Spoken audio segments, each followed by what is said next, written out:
Hello, everybody. Welcome to Region Football Weekly here in our Centier Bank Studios. I'm Jack Thiel, of course, alongside me, my main partner, Mike Dewan, once again. Another week of Region Football Weekly. It seems like these are going way too quick, but obviously you know kind of how the format goes here. We talk about our bubble teams, and then, of course, our top 10, and then we'll finish it off with our games to watch where Mike Dewan had a pretty good record in his games. Don't spoil it just yet, Mike. Sorry, I'm trying to toot my own horn, man. Not yet. We'll give you your glory All in a right. little bit later, but for right now, we'll go over those bubble teams. Only 3 for this week. Usually we have 5, but we kind of cut it down as we get to kind of the tail end of the regular season. About 3 weeks to go until postseason starts. So with that being said, our number 13 and our first bubble team, the Wheeler Bearcats. They defeated Westside 42-24. They improved to 3-3 overall, 3-1 in their conference. A great play by their junior quarterback, Caleb Klimzak, I should say. 3 touchdowns, 238 passing yards. Also a really good senior core in the linebacker room. You have Xavier Harvlich and Jackson Smith, who had 14 tackles each. This is a team that, things look bleak for them. Started 0-3, now 3 straight games, or wins, I should say. Calumet this week, they lost to them 45-0 last year, but this also seems a Wheeler team maybe a little different than last year's Wheeler team. Yeah, and I think it's a different Calumet team that they're going to play. It's the battle of the 1-0s in the South. Yeah. It's kind of, I think those are the only 2, I believe, 1-0s that really have a chance of winning the South Division, the GSSC, and I think this kind of a precursor of who's going to win that division. But I think as a GSSC team, you want to win it all. You want to win the whole conference, and with Hanover being out, I think we bring this up every week, but it's as open as a conference as it can be. And Wheeler, again, they've shown that they are, again, similar to Griffith, we'll talk about in a bit, but 2 teams that started out 0-3, and then, since getting that 3rd loss, they've turned it around, dramatically. I think they've kind of found a passing attack as of late. We've mentioned the play of Caleb Klimzak, and he had 238 passing yards and 3 touchdowns last game, but he had 625 yards and 7 touchdowns in the past 2 games. So he's finding himself on our leaderboards, as well as they have a solid run game. I know Jaden Ortiz, I think he's 10th in our area leaderboard in rushing. And they, again, very balanced offense, a lot of young pieces on both sides of the ball, and that defense is playing well too. So I think Calumet, that's a big game for them, but I think they can get it done. Yeah, absolutely a chance for them to go over 500 for the first time this year. Next, a team that bounced back after a devastating loss on their homecoming night, the Andrean 59ers, 3-3 on the year, 3-1 in their conference, defeated Highland 35-6.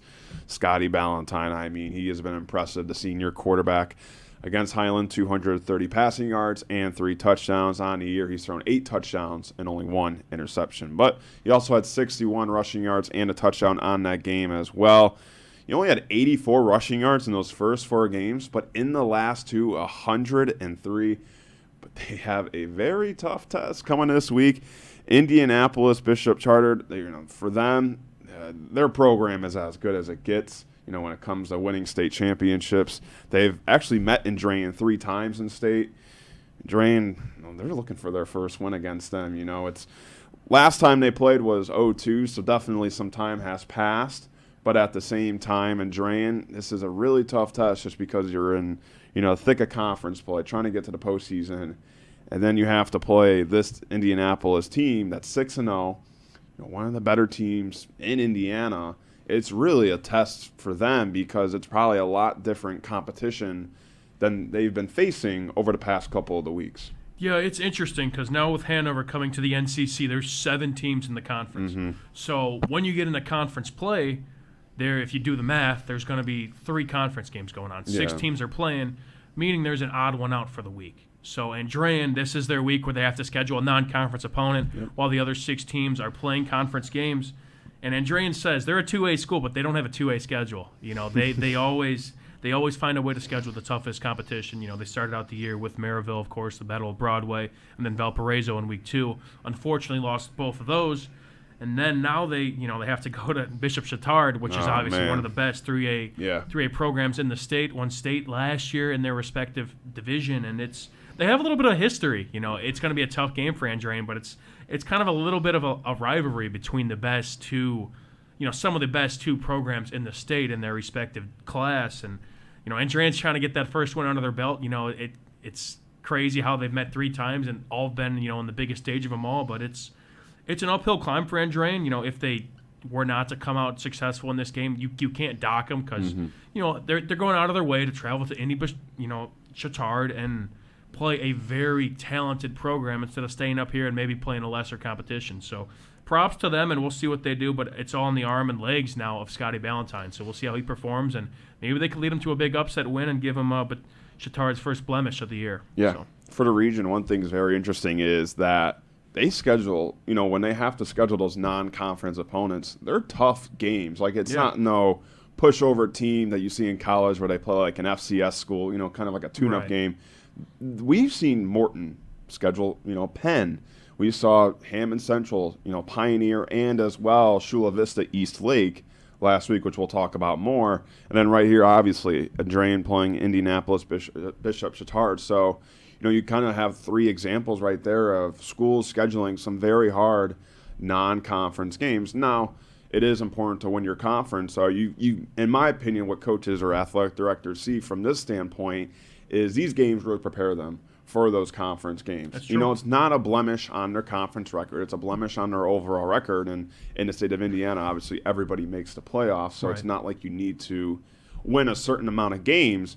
So, kind of what I see what these teams in the region are doing is, hey, let's test ourselves.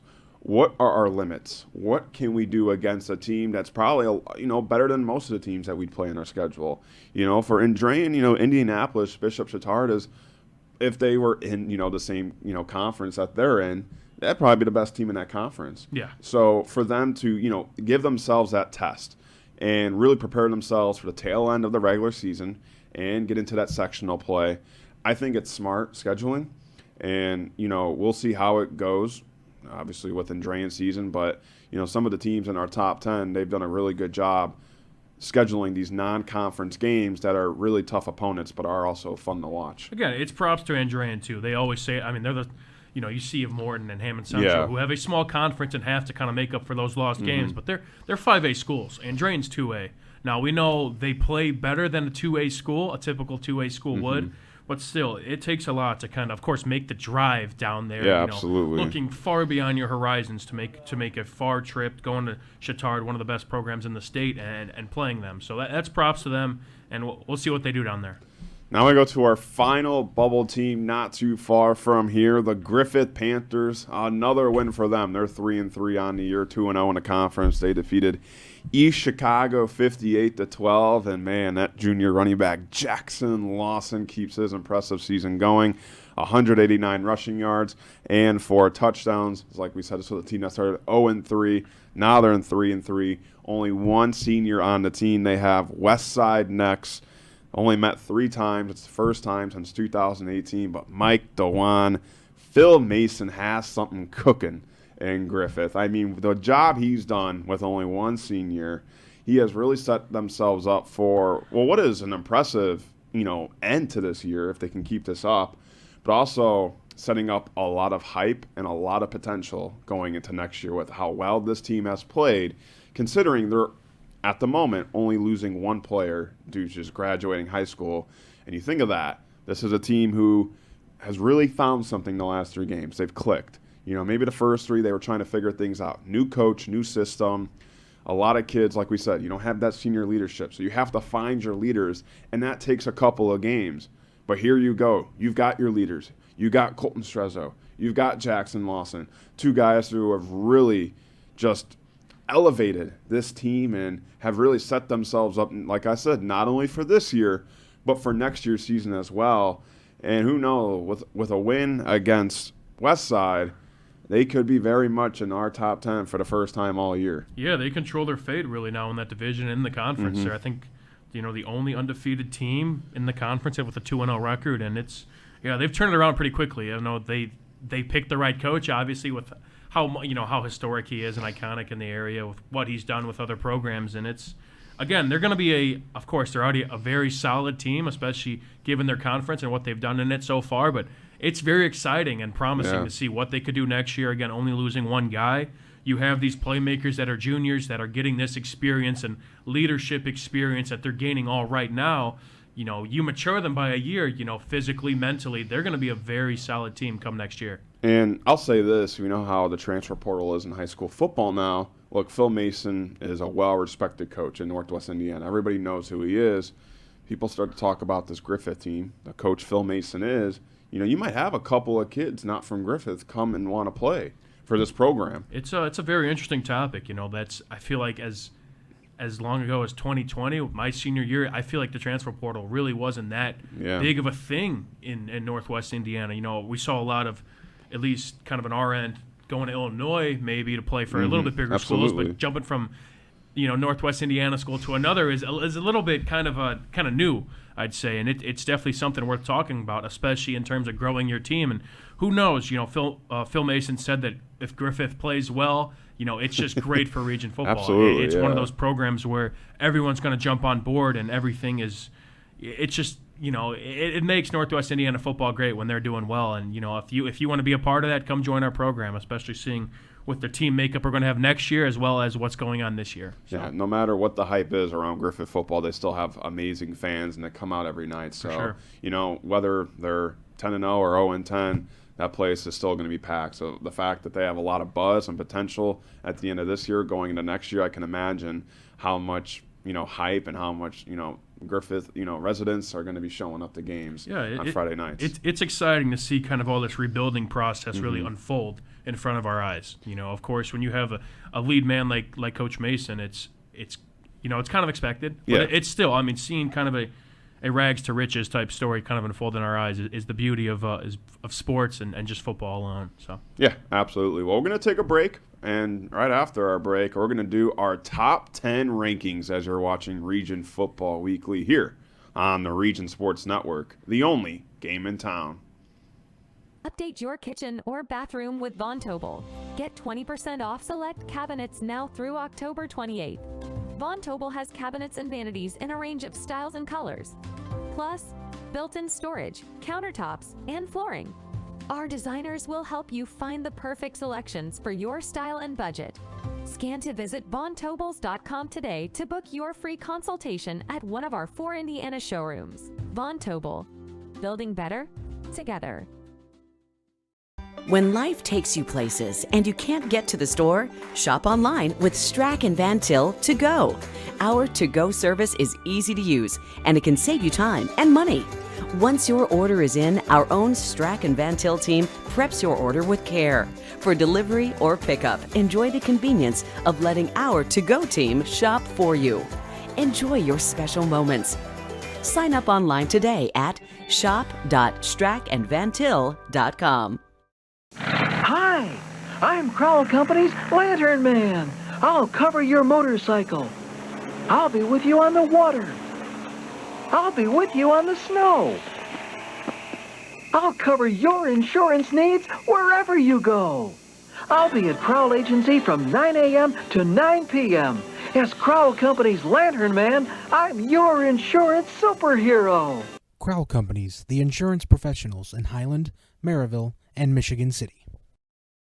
From schools to stadiums, hospitals, and bridges, everywhere you look, Union Carpenters are building Indiana. With jobs and skilled trades in high demand, there's never been a better time to start building your future. As an apprentice, you'll earn a debt-free college degree, earn while you learn, and receive great benefits like healthcare and retirement. So what are you waiting for? Visit carpenters.com to learn more. Visit carpenters.com and start building your future today. Thinking about what to do after high school? Consider a career with Boilermakers Local 374.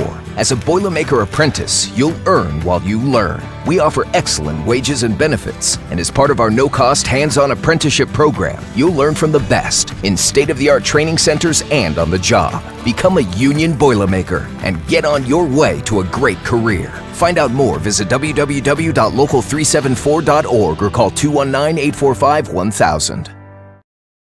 Have you checked out Center Bank's student checking account?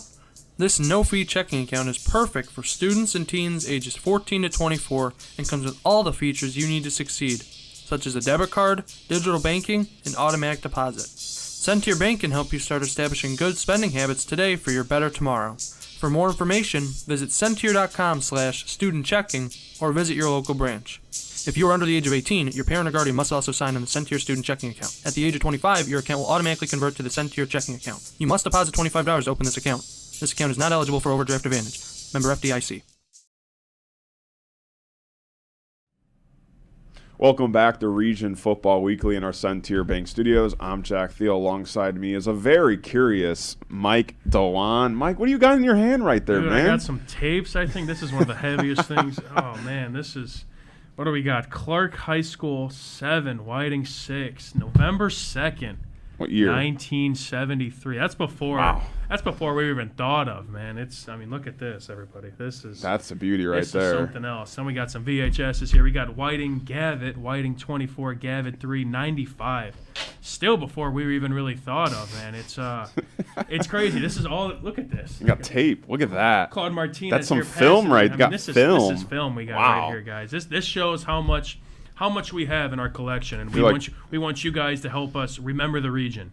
This is all just high school football. Help you kind of relive those moments of the Friday night lights and just relive everything that's great. Right here we got second half Andrean Hobart. Oh, wow. August 18th, Talk about a battle right 2000 there. here. So we got some classics. We got a huge collection, and we just need your help to help us, again, remember the region. So take a look at the link that's on our screen somewhere where I'm pointing, and follow that link, and again, help us remember the region. Help me, I guess not be as curious, because this is, I've never really, again, we got VHSs, we got it all. It's stuff before, we don't even know of, so it's awesome. And again, you guys could help us out, so please look at that link we got up there, and help us out, man. Yeah, absolutely. Remember the region. It's always very important to remember.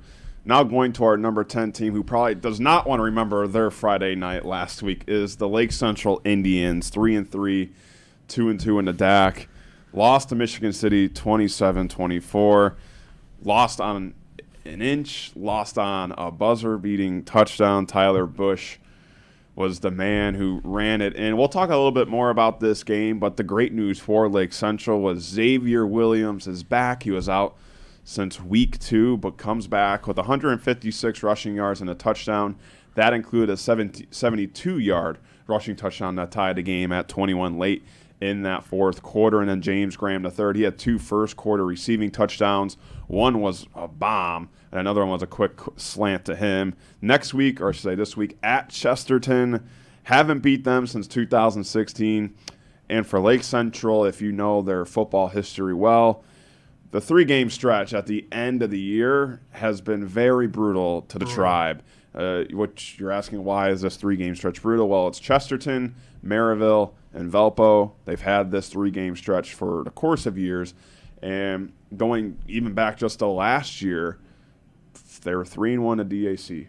After beating Michigan City, had this 3-game slot, and they lost all 3 games. And that's kind of been the case over the course of the past years. They're trying to change that narrative now. They've got a great team, a great coach to do it. But, Mike, we'll talk about that game Friday night. It's so tough to forget about it, put it in the rear view. You have to do that or it's not going to go well, but you just have to because it's a stinger. A lot of interesting calls were made. Now, being official is very hard. So it's everything happens at, a snap. And it's so hard. Although there's 4 officials out there, they're trying to, if you know sports, it's high-paced action. Yeah. And so much happens in just little of 1 second. And, well, for Michigan City, that's what they had. 1 second. They ran a play at about the 10, 12-yard line with 5 seconds to go. They had a chance to kick a field goal and tie the game. They didn't even think about it. So Bush rolls to his left, throws it in the middle of the end zone. It was short. I believe it was Benjamin Martin who caught that ball. He tried to reach out, just missed. He was down at the 1. The clock was at 0. Scoreboard, zeros. Now, Lake Central kept celebrating, but what was interesting was the officials haven't left the field yet. They all had a meeting in the end zone, and then some of the players and coaches of Michigan City started to come towards that official meeting as well. They started to talk some more, and about 2-3 minutes later, while Lake Central is celebrating, the official announces that there is a second left on the clock. Michigan City uses their timeout. And that really changed everything, just because Lake Central thought they had won their homecoming game. It was an amazing atmosphere. So many people were there. And what would have been a monumental win for this Indians team going into this 3-game stretch. They had all the kids that were celebrating on the 50-yard line had to come all the way back to the 1-yard line, get their mind set that they still have to stop them 1 yard to win this game. And what does Michigan City do? They run the Bush push. Tyler Bush was doing that a lot on Friday night, and he had that game-winning rushing touchdown. But for Lake Central, you got to put that in your rear view. You can use it as momentum, and they were at practice. You have to use it as momentum. Get yourself psyched up for this game. It's at Chesterton, and look, although Chesterton probably doesn't have the record that you'd be scared of, this is a team that's played a couple of other teams in the DAC very well, like Valpo. They played Valpo pretty well in their matchup. And, of course, early in the year, Chesterton had a lot of close games. So for Lake Central, how do you respond? How do you get back to where you were after one of the toughest losses you could probably endure? Yeah, it's to mentally think you won your homecoming game and then to walk back down to the one and eventually lose it is terrible. And that's – I mean, again, I feel terrible for those players, but again, it's a tough call for a ref.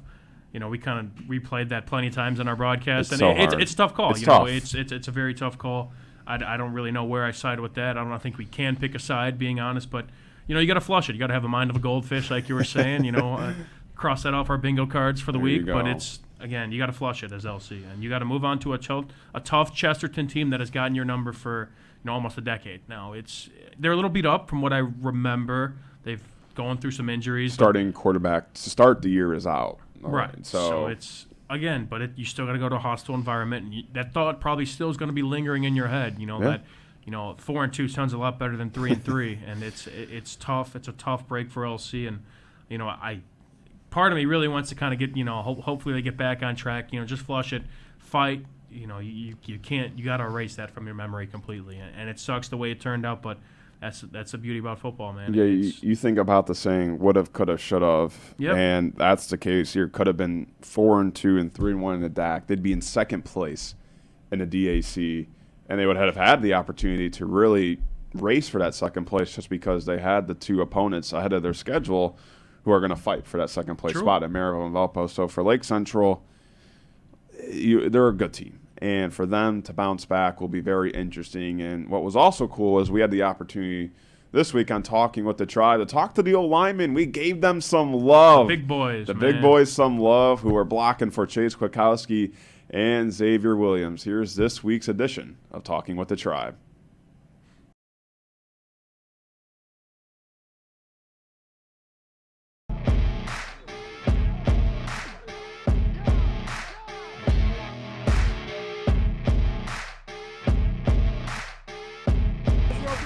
All right, here we go. This way. There you go. All right, come on, Ryan, rock. You got it. Once you're right there, you stop your legs. Keep your legs driving. Come on, man. That way. So go. Your hips in there. There you go. Not bad. I'll take it. Way to whoop their butt. Turn your shoulders. You're no way you're gonna make it. But if you get in here with with your guy, you got this arm free. Boom, come right off. Shoulders will stay square. So go. Well, that's what you want to do. You want to hook them. Slot right. Here we go. Christian, get in. Got you. No matter what. I thought that was Chris. There you go. Not bad. Hey, not bad. But your feet were. Hey, feet right here. The term unsung heroes is popular in sports when it comes to football. The offensive line are the unsung heroes on the football field for Friday night, protecting their quarterback and running back from the defense every play out on the field. It's important for the starters on the offensive line to work as a unit and be as close as a family. I really love these guys. We hang out inside and outside of school and football. Because I'm so young, I'm a sophomore, I didn't know a lot of plays. They really had to stick with me and help me learn all the plays and stuff. So we've become really, really tight, and we just love each other. Yeah, we have a great relationship. I've known these guys for lots of years. I played in middle school with some of them. The running back, known him for a long time. Also went to middle school with him. Quarterback, he loves us. We talk to him. We communicate well. It's just all around good relationship. The relationship has grown. We hang out with each other outside. We hang out with each other like here. Obviously, we're always with each other. Those are my best friends. Like I've known these guys all my whole career. I really didn't know anyone. I'm the only one from Kaler, really. But I love my relationship with the quarterback. We've known each other actually since Kaler, so I've known him. But everyone else I've met in high school, and we've just bonded forever. We're always hanging out, and yeah. Yeah, we're close. We always are cracking jokes. I have them boys over at my house all the time. We're just always tight-knit, hanging out. Good group of guys. Florida starters on Lake Central, being an offensive lineman, started in their early playing days with middle schools and Pop Warner football teams. So I started out playing football in 6th grade, and I've always been a bigger kid, so they pretty much just put me at the line, and I've loved the position.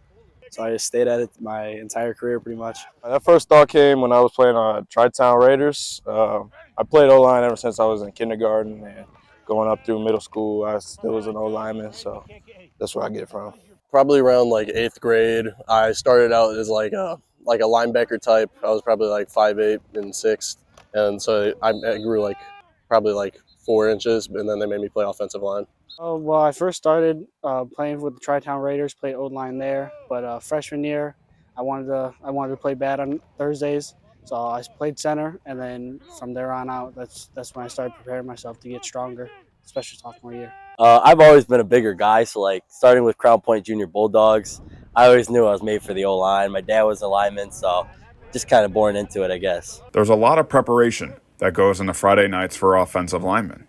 This ranges from watching film, working out, and focusing on certain drills throughout the week. You really got to look at like how aggressive they are, different types of moves they'll do, which way they normally go, if they want to go outside mainly, inside mainly. You gotta focus on that stuff. You got to hit the weight room a lot.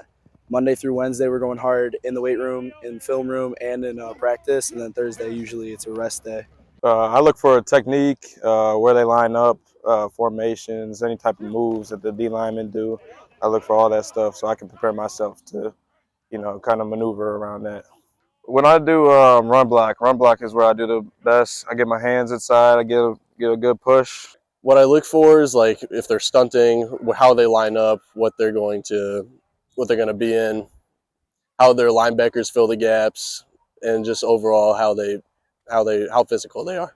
So I'll train really hard in practice and out of practice Monday through Wednesday, and then I'll take Thursday off as like a recovery day, do some stretches, and then Friday I'm ready to go. I look at the type of moves he does. If he like towards shorter guys like how I am, if he swim moves or if he bull rushes, and I just try to prepare for that the whole week.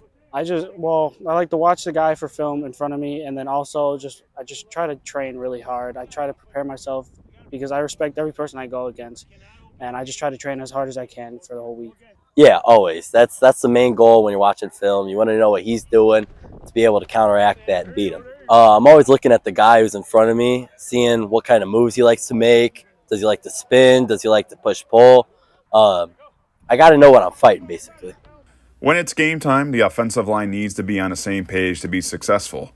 And it starts with strong communication at the line. Communication is key, because if you miss your block with no communication, then the quarterback or running back's going to get blown up. I focus on the game, make sure my teammates are doing what they're doing, helping them out whenever I can, keeping the vibes going on the sideline, making sure everybody's getting their stuff in. Well, first it's very nerve-wracking, but once you get that first hit in, it's nothing really. I try to keep the group together just so we're not yelling at each other, and when we're not yelling at each other, that's when we play the best. Yeah, we have our pass calls and what calls we need to make, like backer and stuff like that. We're always communicating on and off with each other, making sure we see the guy that we need to block, and we always get it done. Bring it up. What? You're not hitting him out? Hey, great work today. Way to bring the energy. Make sure we take this week personal. I'll see you in 2, 3. 1, 2, 3.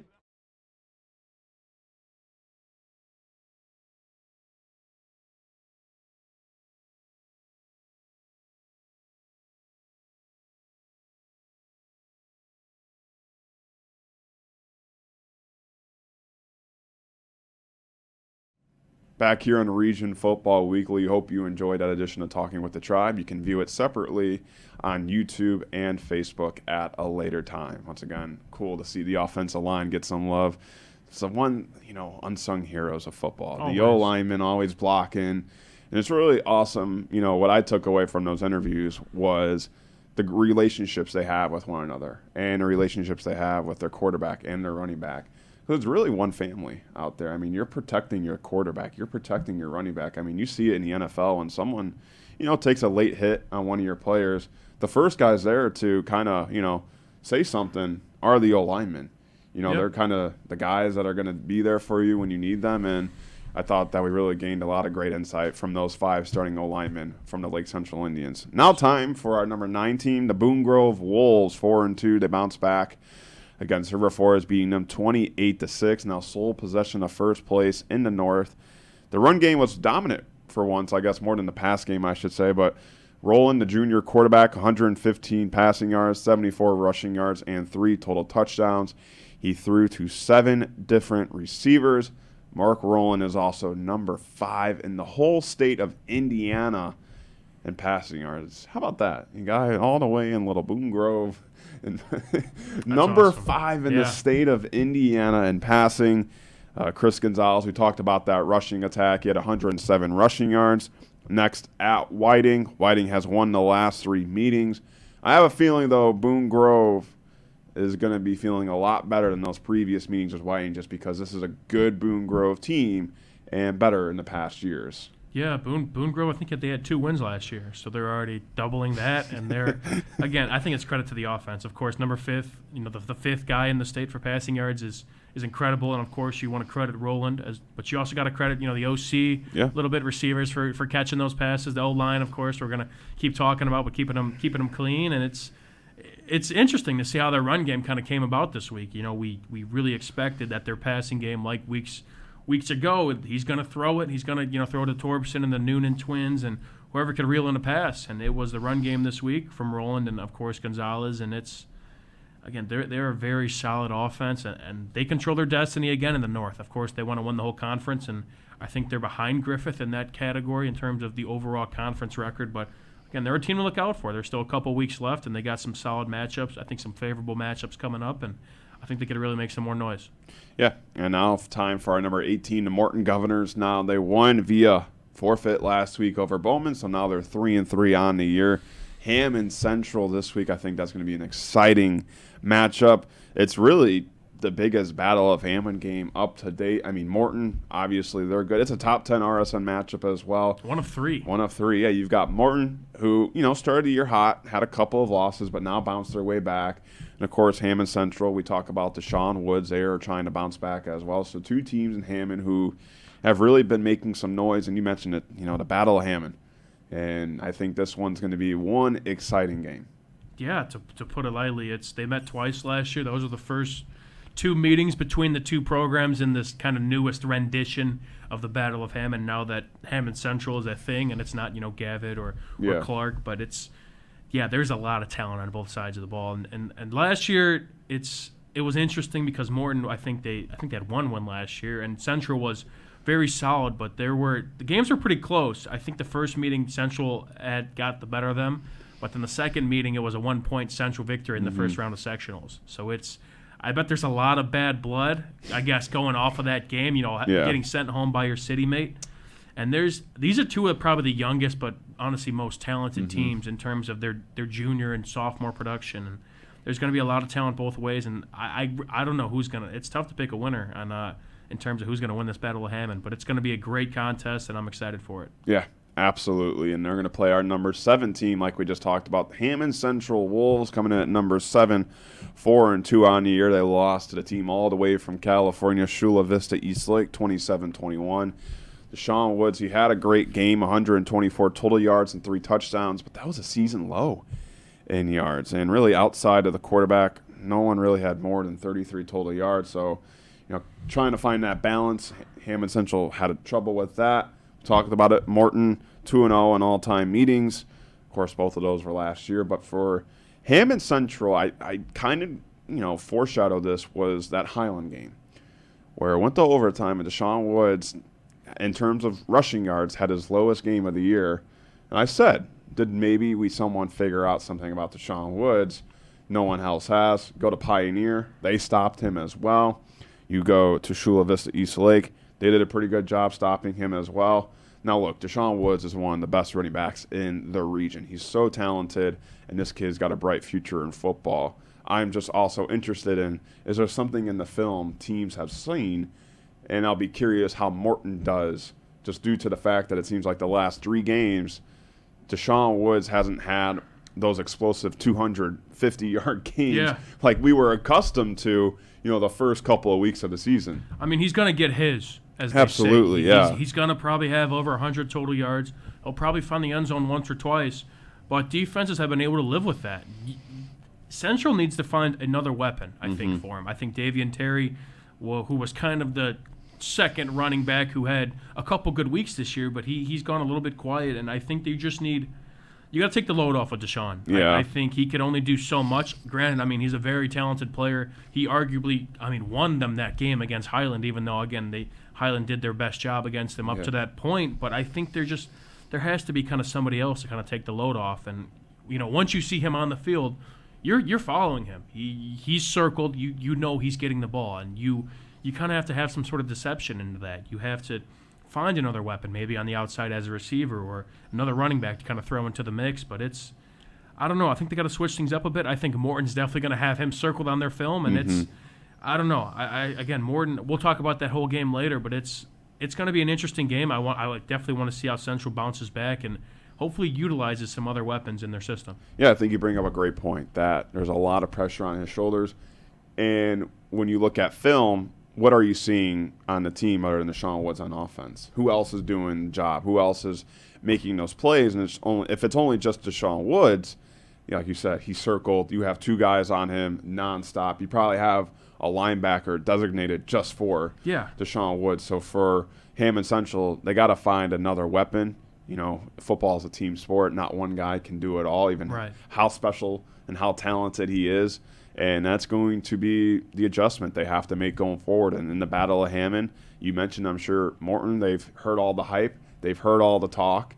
And they've heard everything they've wanted to hear about Deshaun Woods. And I think they want to make a statement in that game. And, when they go to film, I'm pretty sure 50-60% of that time will be just on Deshaun Woods' plays. Opposing teams also might be like, look, if you want to beat us, you're going to do it not with Deshaun Woods. You're going to have to find another way. Make us lose if it's not Deshaun Woods. I think teams will live with that just because they haven't seen it yet. It's the harsh reality of it, but it's the way Central's kind of done their business in the first 4 games, and Pioneer and Chula Vista, they've kind of figured it out. I mean, they've contained Deshaun to an extent. Of course, 124 total yards this past week is very solid and 3 touchdowns, but I don't think it's enough. You need kind of a sidekick in that sense, and hopefully Central find theirs in this huge game against their city mate. No, one of our teams, in our top 10 rankings, we'll talk about a little later, it's kind of the same thing. They have a star player, but they have a bunch of weapons outside of that they can go to if needed. Who is that team? Well, you'll just have to find out after our break as you're watching Region Football Weekly here on the Region Sports Network, the only game in town.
With electrical services from Economy Electric Heating and Cooling, you can radiate the perfect amount of light and energy into your home. From rewiring and code upgrades to ceiling fans, lighting, security, and more, Economy Electric Heating and Cooling's trained electricians will make sure you can enjoy your home on full power all the time. For a free estimate on electrical work, call Economy Electric Heating and Cooling at 219-923-4441, and you can visit them on the web at 4ajobdoneright.com. That's the number 4ajobdoneright.com. Develop skills that will last for a lifetime with an apprenticeship with the Bricklayers and Allied Craft Workers Local 4, Indiana, Kentucky. The apprenticeship and training program is committed to developing highly skilled bricklayers, terrazzo workers, and ceramic tile setters to provide the construction industry with the best hands in the business. If you are currently working non-union and want better pay with benefits, or if you think learning a new skill with a paid apprenticeship while you earn your associate's degree is the right path for you, visit baclocal4.org/training to learn more about the apprenticeship program. Are you built to succeed? For over 100 years, Burns Funeral Home and Crematory has been assisting families in their time of need. Serving Northwest Indiana, the staff at Burns Funeral Home will help guide your family in creating a meaningful ceremony. From a simple to elaborate, to traditional or unique, the caring family at Burns Funeral Home will tailor a ceremony to fit your needs. And for your other loved ones, Burns Funeral now has a pet cemetery and crematory. Visit burnsfuneral.com or give them a call at 219-942-1117. Blythe's Team Sports in Valparaiso is a leader in athletics apparel and equipment sales. With in-house production including screen printing, trophies, embroidery, and more, Blythe's can help you to create the perfect look. For more information, visit them online at teamblythes.com. Blythe's Team Sports in Valparaiso, where the athletes shop.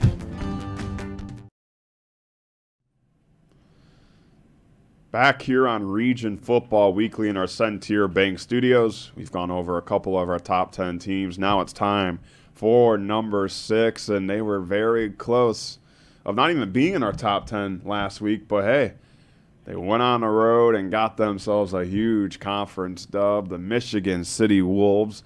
Back at 500, 3-3, 2-2 in the DAC. We talked about their dramatic win against Lake Central. The rushing game came alive. Jaden Hart, the Syracuse commit, 125 total yards and a touchdown. We talked about it. Tyler Bush, the QB, a game-winning touchdown. That included also 3 rushing touchdowns, 83 rushing yards. He orchestrated that game-winning drive where he didn't really throw the ball to his best ability the whole game. The passing game was pretty irrelevant for Michigan City going into that last drive. It was a big pass down the middle to Elijah Collins, and then the freshman Kyron Hart had one of the better grabs you're going to see all year down the sideline, looking like young Randy Moss out there. I mean, that play really set up Michigan State just because they flipped the field.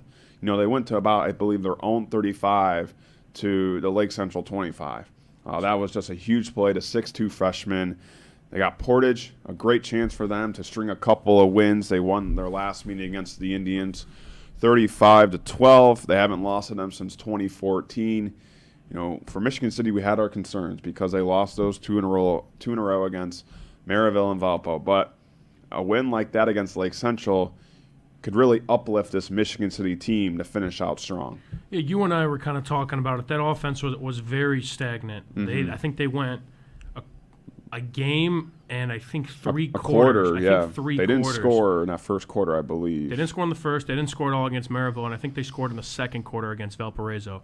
So they went a game and 3 quarters without scoring a touchdown, and they needed something bad. They were down 14-0 LC, and you got to give credit to the defense. They forced 2 huge turnovers that ultimately probably won them the game. They got them that spark that the offense needed, and then we know that kind of going into the game a little bit, they were big on the big plays down the field. They have the receiver room to do so, the quarterback arm talent to do so as well, and there was nothing there for LC in that first quarter, and they turned to the running game, of course, of Jaden Hart and Tyler Bush, and it's they completely flipped the game script. But then, you know, looking at that last drive, you think that they were able to throw the ball all day, and it's, again, credit to Tyler Bush, of course, for using his big frame to kind of punch in those touchdowns, as well as using his arm talent and just poise on that last drive to lead them down. And you know whatever you say about the game, that call, before he punched it in, it was a great drive by Bush and a great team effort by Michigan City there. Yeah, he completed 4 passes on that game-winning drive, all for more than 10 yards. So, You talked about it, before that, we didn't really see any passes completed more than 10 yards. We saw a couple slants and, maybe jet touch passes at Cameron Bell, but that was really it. And, major kudos to them for Michigan City to come into homecoming, a very loud and hostile environment. You don't say that much about Lake Central, but they had one of the better crowds I've seen over the years at the Burial Grounds in Michigan City. They went in there and they got that win. So you got to give credit to Cody French for really just putting that message into his team. Look, the season is not over. We still have a lot to play for. And we talked about kind of that, that touchdown slump. It's kind of like basketball when you're, in a shooting slump. All you need to see is that ball go into the hoop. For Michigan City, it seemed like when they saw the ball go in the end zone, a switch flipped for them. All they needed was that one touchdown, get the weight off your shoulders that you haven't been able to score any touchdowns. They got it. And then since they scored that first touchdown to make it 14-7, that's when the offense really started to click. They're moving the ball down the field. They had a couple of punts, but, when they really needed to score or move the ball, they did it. And, it's, like I said, a credit to, Coach Cody French and, of course, the players. It was just it was a total team effort, really, honestly. I mean, the way that they played that game, they needed that win, and that's what they got. So it was just an awesome game. It was fun to be a part of. You and I were both on the call, man. That was fun, and it was, again, you got to give credit to, of course, LC. It was just a fantastic effort from both teams. As dramatic as it could get. Yeah, you want to talk about like a movie? That felt like a movie. And then we saw a night later with Notre Dame, so we're not going to talk about that. But it was credit to Michigan City. The thing with them was, again, they lost a lot of close games last year. They had 2 wins last year, but they lost a lot of close ones. And again, another huge come from behind victory against a solid LC team. So shout out Coach French and the rest of the players. And again, they move on to Portage, a very favorable matchup. They haven't lost to them in, again, almost a decade, and I think they could take care of business, get back on the a winning record, and close out the year in a strong fashion. And a lot of players who endured those close losses came back. So they had that feeling. You knew that they were practicing and training for these types of games. When you're late in the game, whether you need that game-winning drive or that game-winning stop, you practice for that. Yeah. And I believe, all those guys who came back after last year's season, they saw that game, and with 40 seconds to go, down by 3, and that's the moment they've been practicing for. To have that, you can say 2-minute, but honestly, 50-second drill and drive down the field, and that's really what they've been working for. That's what they've been trying to improve on, trying to really differentiate themselves from last year's team and this year's team. I was very impressed with their 50-second drill they had there. It didn't look like a team. Again, new coaching staff. Again, credits to Coach French, but it was a very well orchestrated, well called drive, and again, they got the job done. Yep. So now it's time for the Hobart Brickies at number 5, 5-1 on the year, 4-0 in the conference. They beat Lowell 51-14. Johnny Sorensen, he is just soaring this year. 6 total touchdowns, 327 total yards of offense. Connected with TJ Caldwell for 3 of the scores. And man, do they have a battle this week. It's one of our game nights built by Von Tobel. Hanover Central, battle for the NCC. Both teams are 4-0 in the conference. Look, Hobart, they've kind of been up top of this conference for years and years and years. And Hanover, they've got a lot of hype. They've got a lot of noise. I mean, the way they've been playing over this year, but sticking with Hobart, things are really clicking for them at the right time. And I think it's starting with their quarterback, the transfer, Johnny Sorensen. Yeah, they got one of the most balanced offense, I think, in the area. It's that's what you need against this Hanover team. We're going to talk about them a little bit later, but that's going to be a fantastic game for it all, really. I mean, this is if you win this game, I think you probably at least have a share of the conference title, and it's one of the biggest games, probably the biggest game in Hanover history. And Hobart, I mean, it's just they've been in this position before. They're one of the conference's blue bloods, and they've seen it all. And they need to ride those transfers, especially Sorensen and Caldwell, who've been great. Obviously, this past game, had a day against a very solid Lowell team, and it's exciting. It all kind of comes down to this, and we'll see. It's kind of like I said with Hanover and Lowell. It's kind of those new kids on the block versus the old kids on the block, and we'll see who reigns supreme this Friday. But it doesn't get much better than this. Yeah, absolutely. It's going to be one great game, and another great game is our number 4 team, the Maryville Pirates, at 5-1, 3-1 in the conference. Beat LaPorte 40-0. Another second straight shutout by the defense. Trey Stevens, 3 scores from him, 2 on the ground, and a scoop and score as well. The offense found its footing for the first time in a couple of weeks, 237 passing yards from Dante Pope and 180 rushing yards for J.Q. Johnson. They faced the Valpo Vikings. That's, one of our game nights built by Von Tobel. 1-1 against them last year. They lost 15-14 in regionals. As if you remember last year, Maryville, like we said, they won the regular season matchup. But Valpo got the best of them in the postseason. But for Maryville, riding the ship of the defense, you got to say. I mean, a team that was all offense at the start of the year has now became a team that's all about defense as we get to this game. And they probably need their defense most right here. After that Crown Point game, I think the defense really took that loss to heart. And when they came out to practice, I think they really trained hard to make sure no one has that much success on offense against their defense. Like we said, they've shown it. 2 straight shutouts by the defense, and they have to go all the way to Valpo for a huge, DAC matchup. This is probably going to be for second place in the DAC, but still a lot to play for as these two teams, they always could meet each other in the postseason like last year. Both 5A schools, it's, again, kind of a precursor for what we're going to see.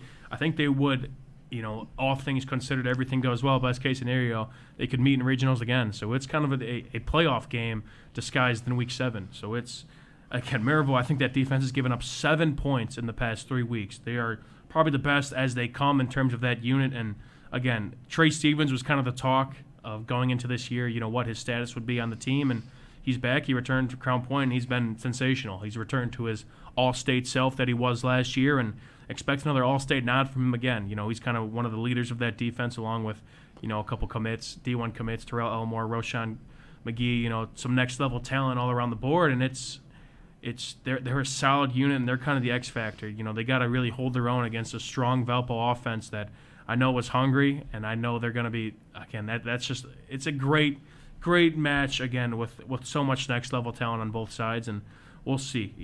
That's all we could really say. It's tough to really predict what's going to happen, and it's, hopefully kind of that offense. I think Maryville, they were really looking for that get-back game, and they kind of had it against LaPorte, and maybe they could ride that momentum into a very talented Valpo team. I don't know. We'll see. Well, 3 teams ago, and you'll find out who those 3 teams are after the break as you're watching Region Football Weekly here on the Region Sports Network, the only game in town. Update your kitchen or bathroom with Von Tobel. Get 20% off select cabinets now through October 28th. Von Tobel has cabinets and vanities in a range of styles and colors, plus built-in storage, countertops, and flooring. Our designers will help you find the perfect selections for your style and budget. Scan to visit VonTobels.com today to book your free consultation at one of our 4 Indiana showrooms. Von Tobel, building better together. When life takes you places and you can't get to the store, shop online with Strack and Van Til to go. Our to-go service is easy to use, and it can save you time and money. Once your order is in, our own Strack and Van Til team preps your order with care.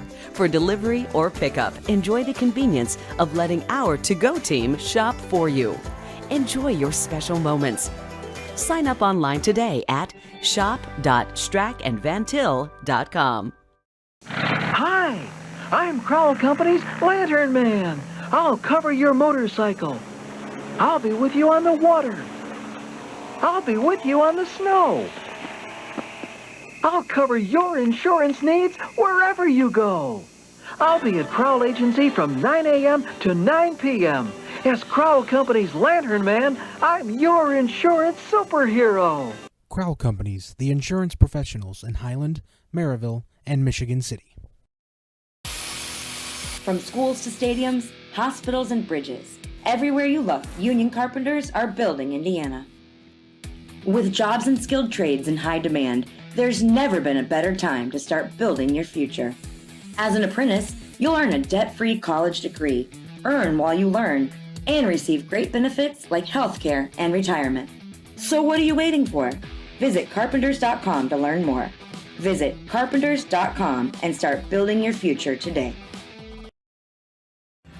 Thinking about what to do after high school? Consider a career with Boilermakers Local 374. As a Boilermaker apprentice, you'll earn while you learn. We offer excellent wages and benefits, and as part of our no-cost hands-on apprenticeship program, you'll learn from the best in state-of-the-art training centers and on the job. Become a union Boilermaker and get on your way to a great career. Find out more, visit www.local374.org or call 219-845-1000. Have you checked out Centier Bank's student checking account? This no-fee checking account is perfect for students and teens ages 14 to 24 and comes with all the features you need to succeed, such as a debit card, digital banking, and automatic deposit. Centier Bank can help you start establishing good spending habits today for your better tomorrow. For more information, visit Centier.com/student-checking or visit your local branch. If you are under the age of 18, your parent or guardian must also sign on the Centier student checking account. At the age of 25, your account will automatically convert to the Centier checking account. You must deposit $25 to open this account. This account is not eligible for overdraft advantage. Member FDIC. Back here on Region Football Weekly in our Centier Bank studios. If you're just joining us, I'm Jack Thiel. Of course, aside me is Mike Dewan. We have Zach Snelly producing today's show. Time for the top three. Now the top three are the same three teams, but there was a little bit of some movement, and for that movement, it's the number 3 team. The Valparaiso Vikings, now 4-2 on the year, 3-1 at DAC, suffered a loss against Crown Point, 19-14. It was their first loss since that Penn game, week 1. Credit to Valpo, they're the first team to have a lead on Crown Point all year long. They were up 7-0 at halftime. Travis Davis, the star running back, Crash Davis, injured in that third quarter, and that's when things kind of changed in that game. Crown Point, they saw an opportunity. They saw a door that one of their better players was out, and just squeaked by a 5-point win. And for Valpo, they had to have opportunities. They just couldn't capitalize on multiple drives. So even without their star running back, this was still a Valpo team moving the ball down the field and had opportunities to win that game against Crown Point. Now to have a game against Maryville, one of our game nights built by Von Tobel, number 3 Valpo, number 4 Maryville. But Thomas Berta is the backup, the junior running back. Don't let that fool you that he's a backup. He is a really good running back. Doug Nelson said it best on the call of Valpo in LaPorte. He could start for a lot of teams in Northwest Indiana. Just because a guy is behind a guy like Davis doesn't mean he's not good. Thomas Berta is a really good running back, and he's going to have a great senior year next year when he is the guy. Right. But like we said, we don't know what Davis's status is. We just know that he left the Crown Point game injured, and we have not been updated whether he will or will not play this Friday night. But for Valpo, look, it's kind of like looking in a mirror like last year in a way. You lose to Penn week 1. You lose to Crown Point. You have to play Maryville the next week. Who they lost to last year. They lost to last year. And if you remember, Valpo obviously won the state championship last year after suffering 3 regular season losses. Can they change that? Can they change that little narrative of, losing to Crown Point and Maryville back-to-back in the regular season, just because it is tough to bounce back after that loss, especially if Davis doesn't play. You're losing one of your star players, really the focal point of that offense. You're really going to have Justin Clark throw the ball more. Luckily, he does have great receivers to do that. So it is at Valpo, so they do get that home game. But we saw it last year, tough loss against Crown Point. Had trouble bouncing back against Maryville. But then they finally found their stride after that. Can they kind of reverse that, get a win against Maryville, and really, get themselves ready for postseason play? Because although it is a loss against Crown Point, the way Crown Point has looked this whole year, that's as an impressive loss as it can be. Just because, like we said, first time that Crown Point was losing a game, and without their star running back for half of the game, they still had chances. And, like we said, Berto, the running back, can definitely handle that job. And it starts with going against a defense that has 2 straight shutouts.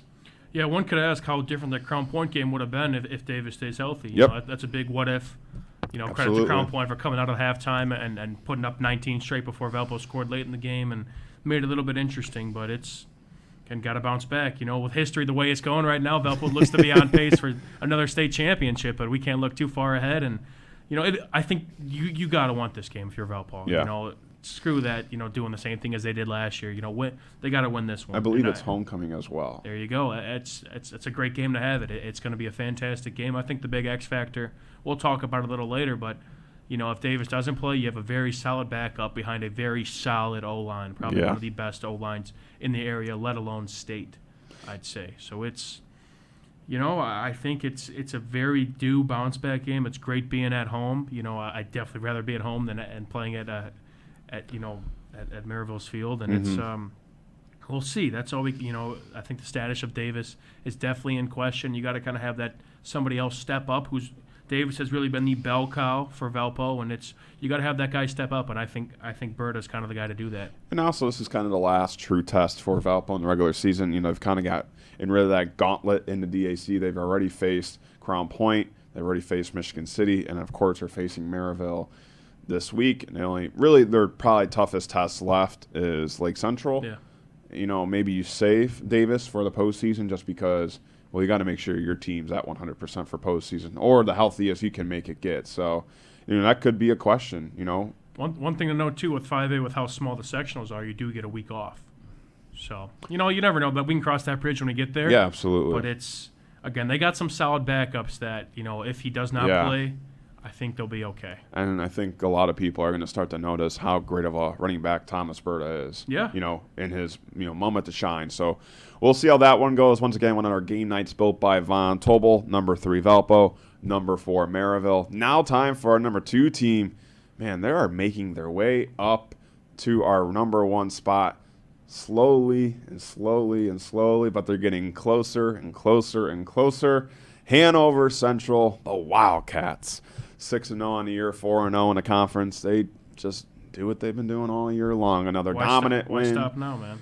Defeating Munster 56-21. Caden Verrett, 169 rushing yards, 7 carries, 4 touchdowns. That's all he did. And then, of course, Matt Kuntz, 272 passing yards, 3 touchdowns.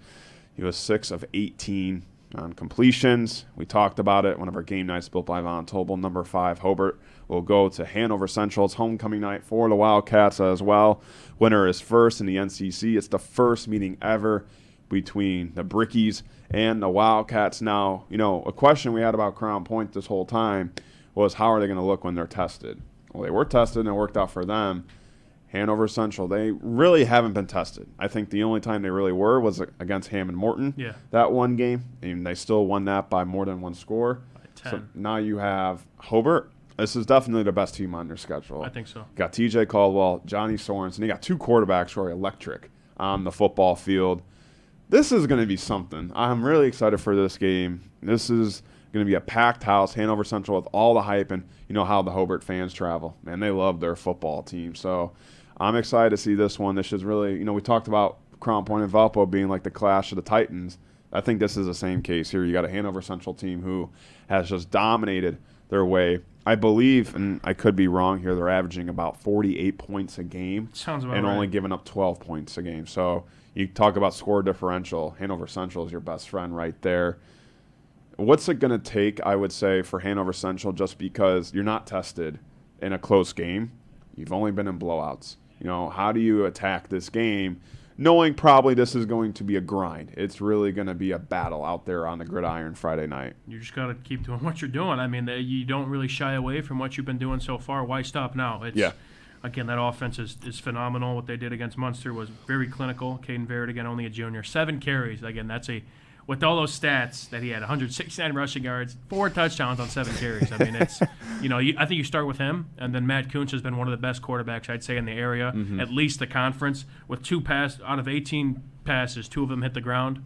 That's, again, this offense is as hot as it gets, and it's going to be a battle between them and that Hobart defense. I think that defensive unit's starting to get a little bit better. They were a little bit shaky at the start of the year, and they're kind of trying to find their footing, and it's going to be a fun matchup, kind of the new kids on the block versus the old kids. And I kind of said this in our top 10, but this could be a little bit of a new rivalry. I mean, these are kind of, 2 of the better teams, I think, in the area historically. And, again, now conference foes.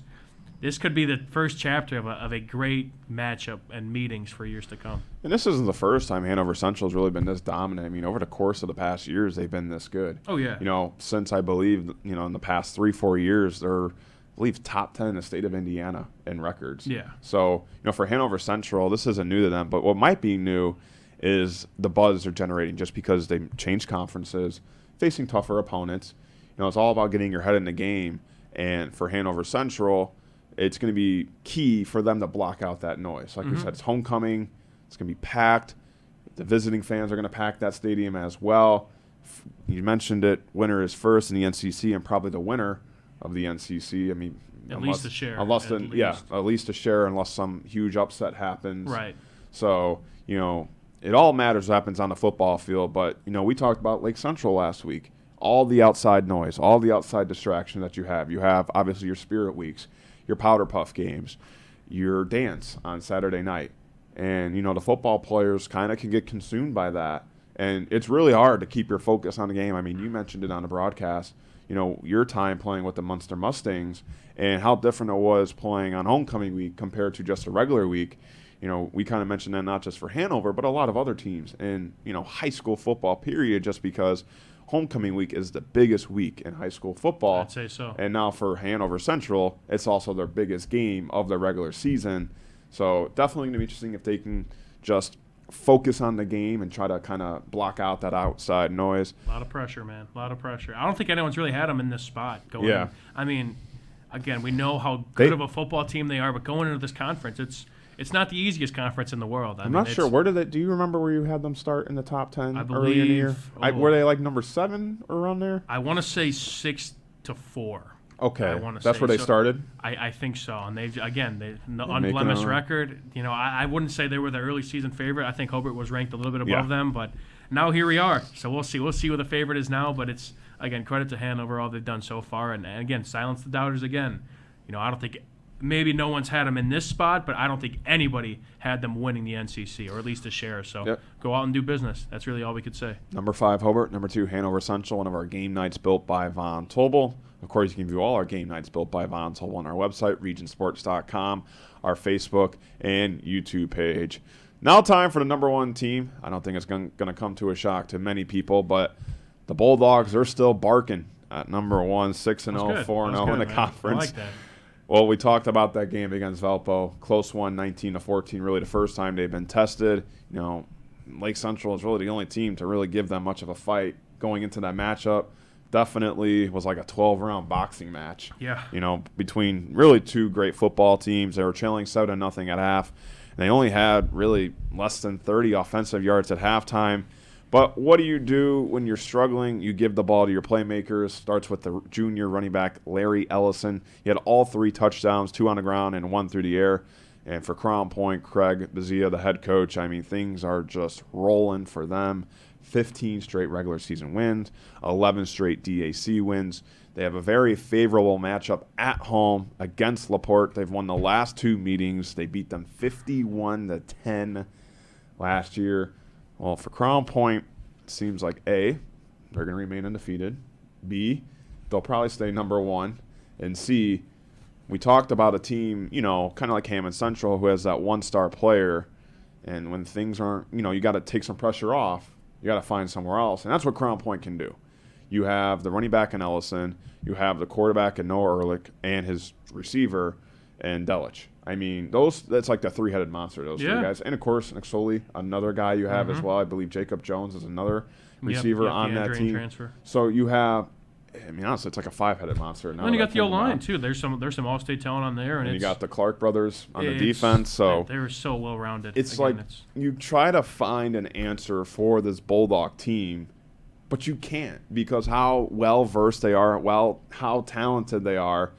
It's so hard to really find a weakness in this team. Look, you can take away the passing game, but then there goes Ellison. You can take away the running game, but Noah Ehrlich, he can do it with his legs and his arms. So, that's something we saw from Crown Point, and I believe, look, do they want to win every game by 35 points? Yeah, absolutely. But for them to be tested before postseason, or they play those teams in Southern Indiana, they needed a game like this. Yep. They needed a game that really made them work, really made them stressed out.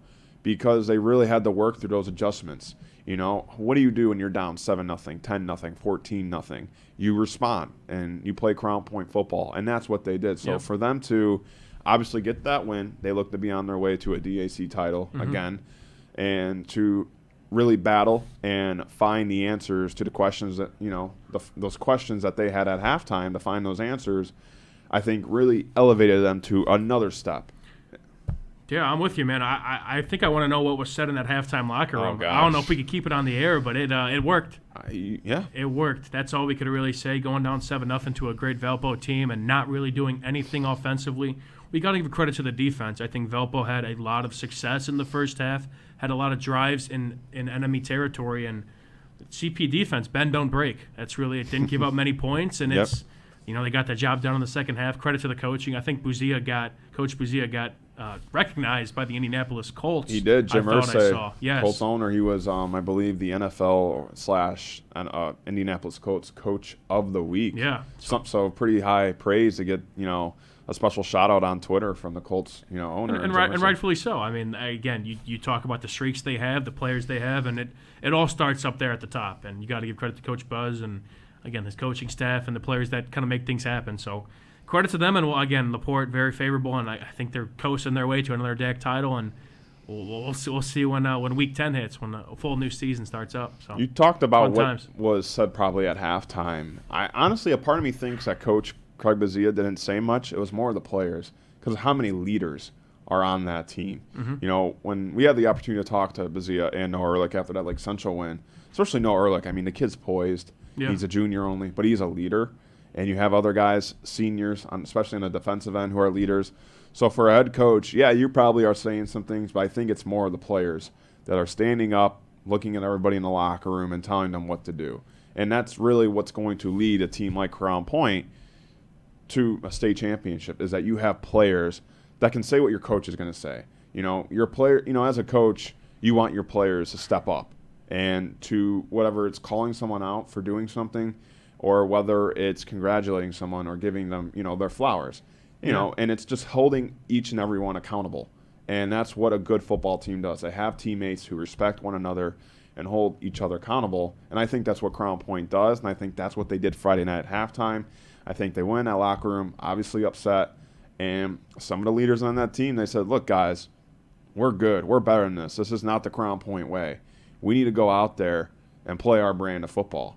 So, you know, Buzia, obviously one of the great minds in high school football, but I believe he's really instilled this just motive and his system and his mindset into these players that's really taken over, you know, when they need it. So Crown Point, our number one team, they're against LaPorte, one of our game nights built by Von Tobel.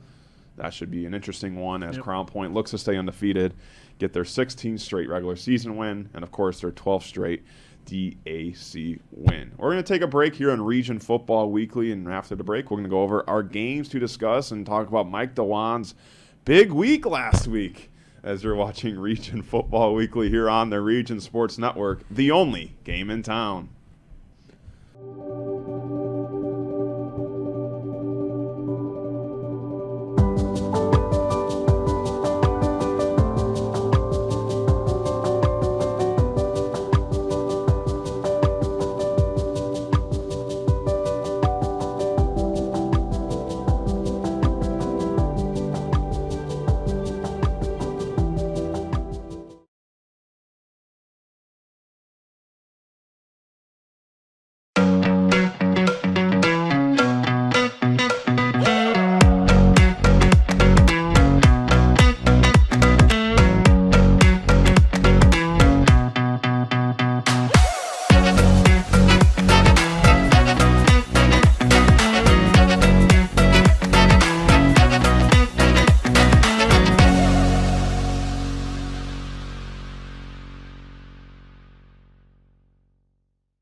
With electrical services from Economy Electric Heating and Cooling, you can radiate the perfect amount of light and energy into your home. From rewiring and code upgrades to ceiling fans, lighting, security, and more, Economy Electric Heating and Cooling's trained electricians will make sure you can enjoy your home on full power all the time. For a free estimate on electrical work, call Economy Electric Heating and Cooling at 219-923-4441, and you can visit them on the web at 4ajobdoneright.com. That's the number 4ajobdoneright.com. Develop skills that will last for a lifetime with an apprenticeship with the Bricklayers and Allied Craft Workers Local 4, Indiana, Kentucky. The apprenticeship and training program is committed to developing highly skilled bricklayers, terrazzo workers, and ceramic tile setters to provide the construction industry with the best hands in the business. If you are currently working non-union and want better pay with benefits, or if you think learning a new skill with a paid apprenticeship while you earn your associate's degree is the right path for you, visit baclocal4.org/training to learn more about the apprenticeship program. Are you built to succeed? For over 100 years, Burns Funeral Home and Crematory has been assisting families in their time of need. Serving Northwest Indiana, the staff at Burns Funeral Home will help guide your family in creating a meaningful ceremony. From a simple to elaborate to traditional or unique, the caring family at Burns Funeral Home will tailor a ceremony to fit your needs. And for your other loved ones, Burns Funeral now has a pet cemetery and crematory. Visit burnsfuneral.com or give them a call at 219-942-1117. Blythe's Team Sports in Valparaiso is a leader in athletics apparel and equipment sales. With in-house production including screen printing, trophies, embroidery, and more, Blythe's can help you to create the perfect look. For more information, visit them online at teamblythes.com. Blythe's Team Sports in Valparaiso, where the athletes shop.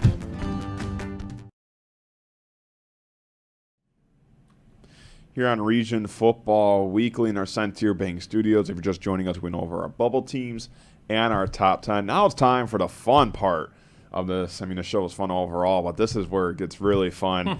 Games to discuss, of course. The man, the myth, the legend, Mike DeLon. He knows everything. He picks our games week by week. He was 4-3 going into last week. What about last week? Goes 5-0. Improved his record to 9-3. Mike DeLon, 5-0 on 1 week. Getting claps from our producer, claps all around, man. Zach Sinelli. Very impressive. Very impressive. This week might be a little tougher, though, since we have 3 top 8 games and, of course, 2 non-ranked teams playing that could be a really good game. And one of those games is something you're very familiar with. Yeah. Battle of the Bridge, Munster, Highland. This one's at Highland, of course. Both teams coming at 2-4. But, man, when these two teams play, who cares what their record is? It's about football. What color is the bridge going to be? Oh, come on, Mike.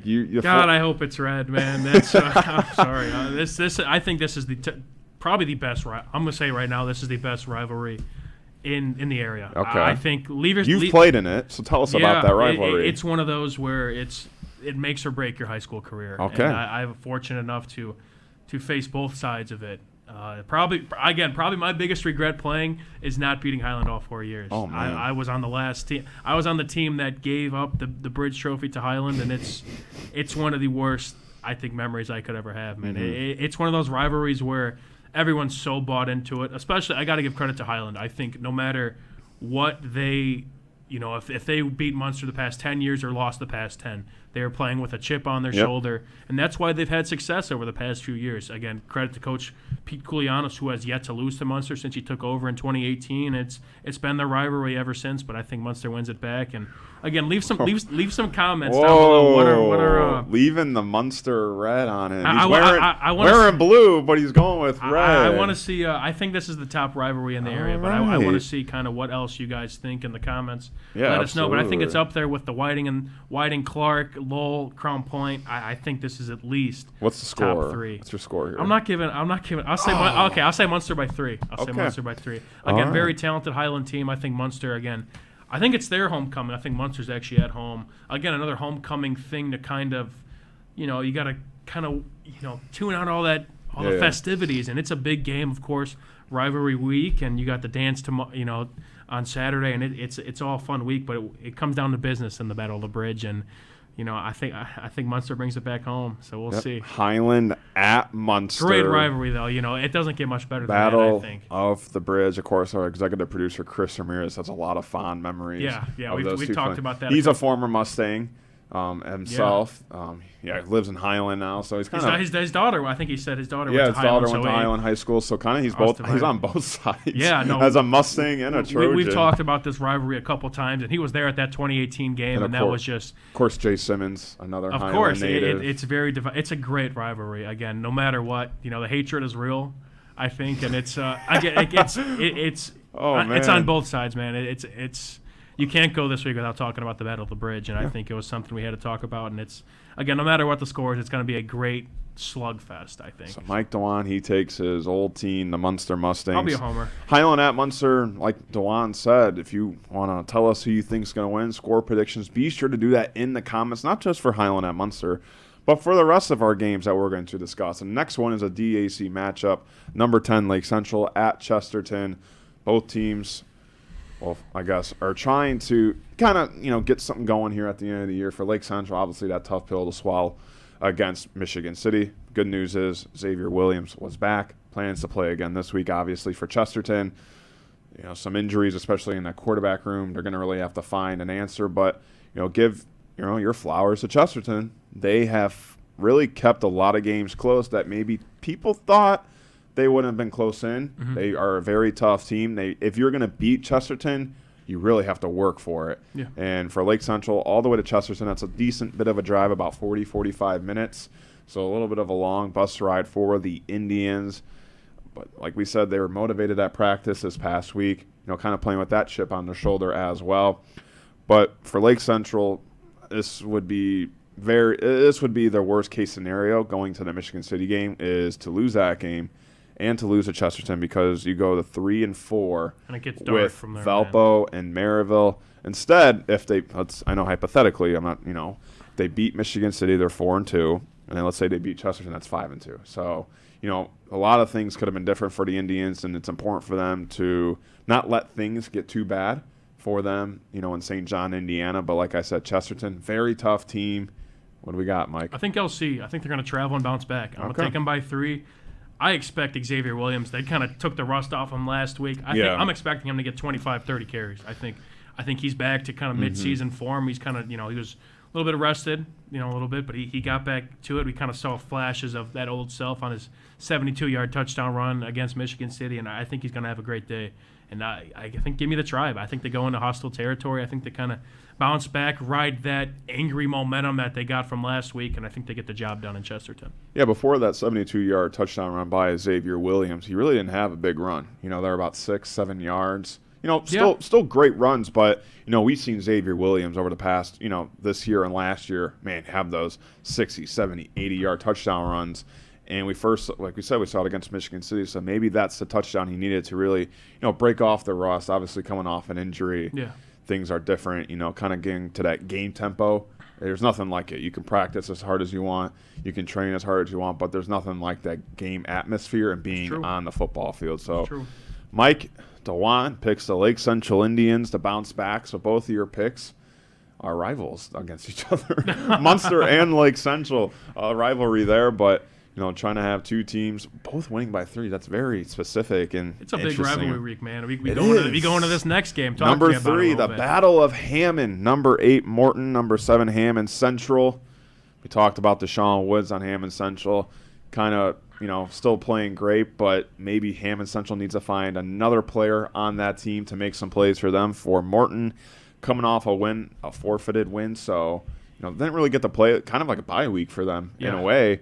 But you mentioned it, Battle of Hammond, probably one of the best Battle of Hammonds we've seen, or ever, obviously up to this date. What do you think about this one? I think I'm going to go with Morton. Morton, wow. I think I got this wrong. I think Morton's actually at home. Okay. I'm going to get that right. Sorry about that. But I think again, they're rested. They have, you kind of have 2 weeks of film to just study up on Hammond Central. And I think because of what little Central has been kind of doing on their offensive side, feeding Deshaun, I think Morton's been able to. I think they could really key into them, again, studying them for. I mean, they've had a whole week to study on them. They just played this past week, and now they're going to study on them again. So I think Morton's got a little bit more talent, a little bit more weapons to kind of spread the ball around. I think it's going to be a very solid game. Again, I want to say Morton by probably 4 or 3. Again, these are very close games. I think all on these games to discuss. And I just think Morton kind of has more firepower on both sides of the ball. That would be an upset in our rankings, as obviously Morton comes in at number 8, Hammond Central number 7. So you got 2 home teams and a road team. Now it's time for a huge, big-time matchup, one of our game nights built by Von Tobel. Number 5, Hobart calls into Hanover Central on homecoming night. 6-0 the Wildcats are. We kind of previewed it a little bit when we talked both of the teams in our top 10 rankings. I mean, I don't know how you're going to pick this one. This is just a battle of 2 teams who have really dominated this year. Hobart, obviously, only that one blemish in that loss. They've done a good job responding. I think we said after that Drain win, that comeback, something maybe clicked for them, especially for Johnny Sorensen, who's played his best football in the past week. Obviously, we talk about TJ Caldwell on the receiving end, and then, of course, Barrett and Kuntz for Hanover Central. Does Hanover Central lose this one? Do they stay undefeated? Or do they win this one but get tested for the first time all year? They're definitely going to get tested. Okay. It's about as a coin flip as you can get, but I'm gonna go with the home team. I'm gonna go with Hanover. Right. I think again, homecoming's kind of a big thing to look out for. It's you gotta get rid of that focus. Mm-hmm. You gotta focus straight on the game at hand, and that already has a lot of pressure. Yeah. So that's kind of a thing to look out for. You kind of want to, beside all that, you just want to focus on the task at hand. But I think Hanover, I just think they have the edge. I think it's gonna be a great game. I think all the units across the board are very solid as they come in terms of talent in the area, but I just like Hanover's offense. I mean, they haven't really faltered on offense at all. They scored 24 points in every game this year, and I think they're going to do it again. I truly think that they are a force to be reckoned with, and I think they get the job done again. But, I mean, don't be surprised if Hobart, I think, I don't want to backtrack, but it's that much of a toss-up. But I'm going to go Hanover by 3. Nonetheless, there's a lot of talent across the board. Man, you have 3 3-point decisions. Dude, it's like I don't know, man. That's how great this week is, man. It is. No, it really is. It may not change with this last game. I might say by 4, but I'll be really. Let's talk about it. From fans' phones or from photographers on the field, I'm really going to be interested to see the atmosphere there Friday night. I'm sure it's going to be one packed house in Cedar Lake, Indiana. Hobart travels well, man. They do. The Bricky Pride is no joke. Especially how big this game is. We talked about it. Yeah. For Hobart, it helps them with the share at least, but for Hanover, this is kind of like that maybe clinching win. It very well could be. A lot to play for on both sides. Like I said, one of our game nights built by Von Tobel. Number 5 Hobart at number 2 Hanover Central. Mike Dewan, he's got number 2 Hanover Central. Now time for our final game we're going to discuss. It's another game night built by Von Tobel. Number 4 Maryville at number 3 Valpo. We talked about Davis, the running back for Valpo. Status is uncertain after leaving last week's matchup against Crown Point injured. For Maryville, 2 shutout wins in a row by the Pirates. Trey Stevens, the return of him, well, I mean, it's been as big as any return could get. This is really the fight for second place in the DAC just because both teams come in with 1 conference loss. Go figure, it's against Crown Point. So who do you got here? I mean, Maryville, they seem to be the hotter team, and Valpo kind of obviously not the best state that their star running back might be out. For Maryville, they seem to be getting back on track just because we saw Dante Pope and J.Q. Johnson do the things they were doing in the early part of the season. But you have to go all the way to Valpo. Does history repeat itself for Valpo, or does Valpo finally beat Maryville after a Crown Point game? I initially said Valpo, but you did. I think I'm going to go with Maryville. Okay. I think they are, again, like you said, they're as hot as they come. And I think with the competition they've had in the past few weeks, how well they've been playing, I think they're thinking they're kings of the world. I mean, they're riding off the best momentum you could ride off of a couple shutouts. Offense played really well last game. And I think Valpo, of course they played one of the toughest opponent in the area last week. But I just think Maryville has that momentum that could ultimately win them this game. And I think homecoming kind of plays a little bit more of a part this game. I think with Maryville coming to the tougher environment, I think, again, it's tough to stay focused in a week like that. And I think that kind of plays to Maryville's advantage. And I think they scrap by this one. Don't tell me it's a 3-point game. Dude, man. I mean, okay, I'll say 4. How about that? Okay. Yep, there we go. Yeah, I'll go with Maryville. But, again, that's another toss-up and so much talent across the board. And we're all excited for it, man. Let's have some fun. Yep, of course. Once again, one of our game nights built by Von Tobel. Maryville at Valpo. So we had Highland at Munster. Munster was Mike Dewan's pick, his old team. Lake Central at Chesterton. Lake Central was his pick. Hammond Central at Morton. Morton was Dewan's pick. Hobart at Hanover Central. Mike Dewan picks Hanover Central.